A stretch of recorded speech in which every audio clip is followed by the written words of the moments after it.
Hi guys, I thought I would share something with you that may help you with some of your projects. So let me just give you a thought process. I'm not saying this is what you have to do.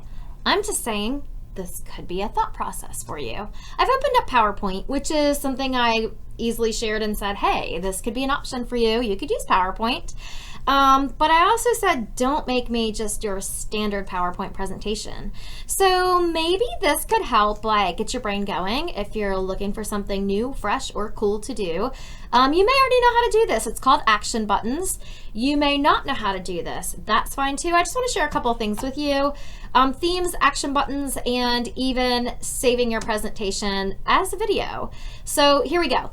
The first thing I want to share with you guys is themes. If I come in and say in PowerPoint that I want to do a file and new, it's going to give me the standard PowerPoint things that I always see before, which everybody has and everybody's used and everybody's seen them.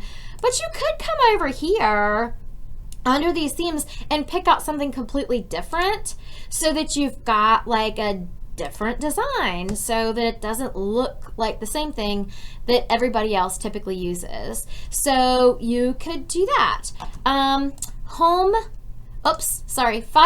and new. You could follow up under some of these business titles.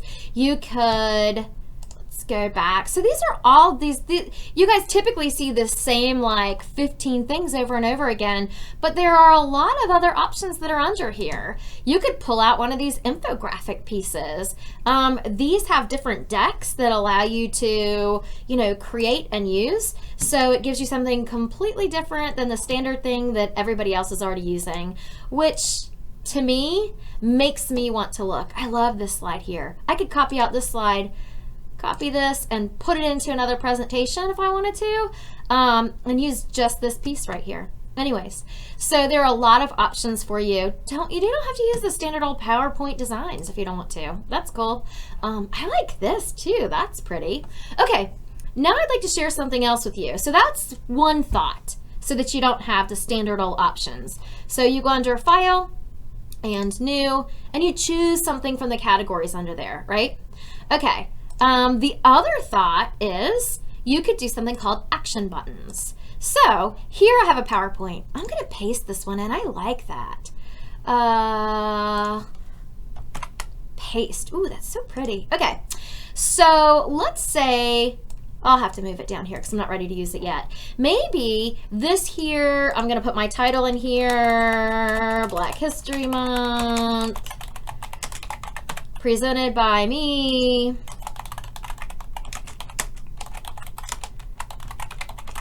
And let's say that I used one of those options for a timeline, or I created my own timeline.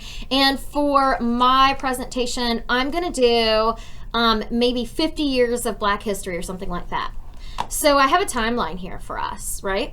And I'm starting off with 1870. You feel like I'm going back pretty far, but that's cool. This is just to share with you, right? So actually, 1870, J.D. Rockefeller found Standard Oil. This does not look like Black history, does it? Thomas Edison. This is like just a regular old timeline, but this is cool because this is still going to give you an idea of what to do. Okay, here we go.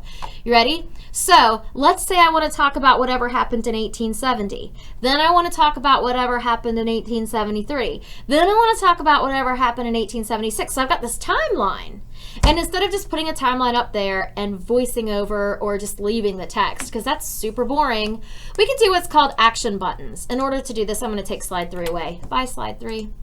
Okay, so here we go. So what you can do, and I'm just going to make this easy for myself, I'm going to insert a shape of a circle-ish, bloop, bloop, and I'm going to put it on top of the timeline that I already have.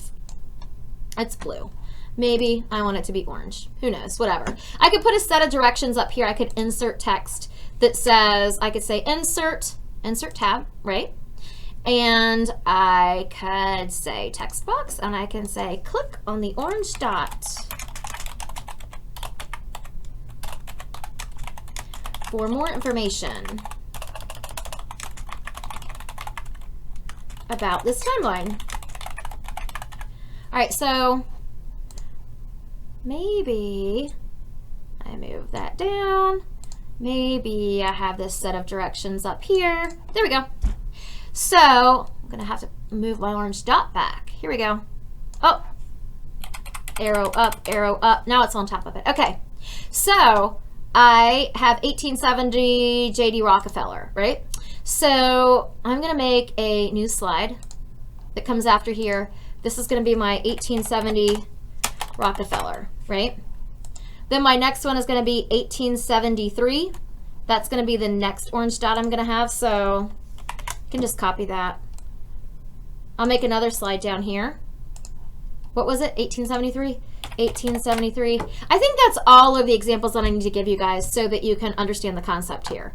All right, so I'm going to select this orange dot, and I'm going to come up here, and I would say that I would like to insert an action button that is going to hyperlink to slide 3.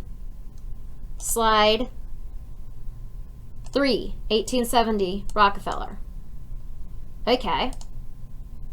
And then here on 1870 Rockefeller, I'm going to make another shape that says return to timeline. And I'll have to action that one as well, right? I'll have to action this.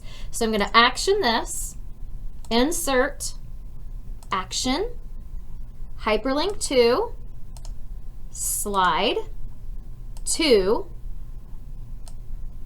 which is my timeline. Okay.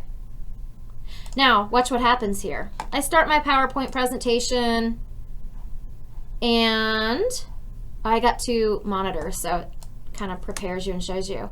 So I say click on the orange dot for more information. So I click on this orange dot, and it brings me to the 1870 Rockefeller one, and I can put more information here. Then I can return back to my timeline. Then I can action button this dot, and then I can return to the timeline. That still says 1870 because I don't have it. So let me fix that one. So here, bloop, 1873, I'm going to insert an action, hyperlink to, slide 4, which is 1873. Okay. But then I've got to return back to the timeline. I'm just going to copy this one because it'll keep the action with it.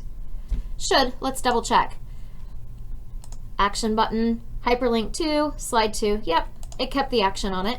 So I only really need to make one action like that that's going to go, and then I can copy the one that returns. So now if I play this, wait, let's start over. So now I'll make this prettier. Obviously, slide 1's going to be prettier.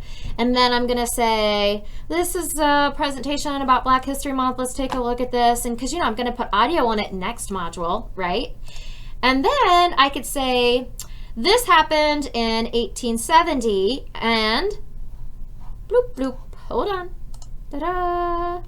I can say what's going to happen. Then I can go to my next slide, and then I can say, ooh, this happened in 1870. Let's take a deeper dive into that. Ooh, take a look at this information. In 1870, this is what happened. Let's go back to the timeline and see what happened next.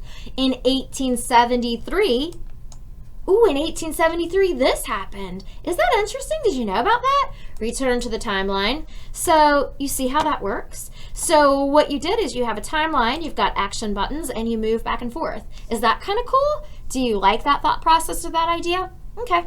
Maybe you do, maybe you don't. But that is an action button. So you insert an action button. Just thought I'd share that with you.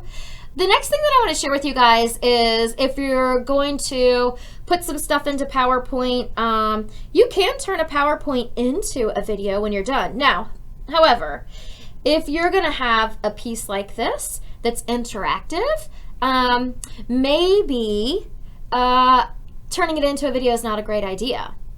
It's actually really not. But you could add videos in on these slides here to make them more interesting and play that through. But let's see here. If you have it interactive, it is not a great idea to make it into a video. But if you've got other stuff and you can make a standard PowerPoint into a video by simply saying, File, Save As, select your location, give it a name, and simply tell it that you want to turn that PowerPoint into a video. So maybe you're making a video. Maybe you've got something that's pretty creative, pretty interesting. Maybe you hand drew your own stuff. Maybe you did it in a photo editing software. Maybe you made your own timeline, and that's interesting. Y'all are required to make something on your own in here. You can't just pull pictures from the internet and toss them in and make your standard old PowerPoint. So anyway, so maybe you're going to turn it into a video. Turn it into a video, tell it to save. You're going to see that at the bottom, it's going to say creating your MP4, and you let it create your MP4. And that's it. So I wanted to share those things with you guys. Once you're done, you'll still have your PowerPoint and you'll have your MP4. However, I'm going to share this one with you. This one's not going to be pretty. It is an MP4. It is a video. It's going to be super boring because it was created as an interactive thing. So it doesn't even want to open right now. It's like, hey. All right, yeah, we're going to use that. Okay, so here's my video I just made. It already keeps the basic time on it, so it's going through my video, which doesn't really seem to make a whole lot of sense if it's interactive, but you could. All right, anyway, that's it. I hope that helps you guys with some thoughts or get your brain going. Have a great day.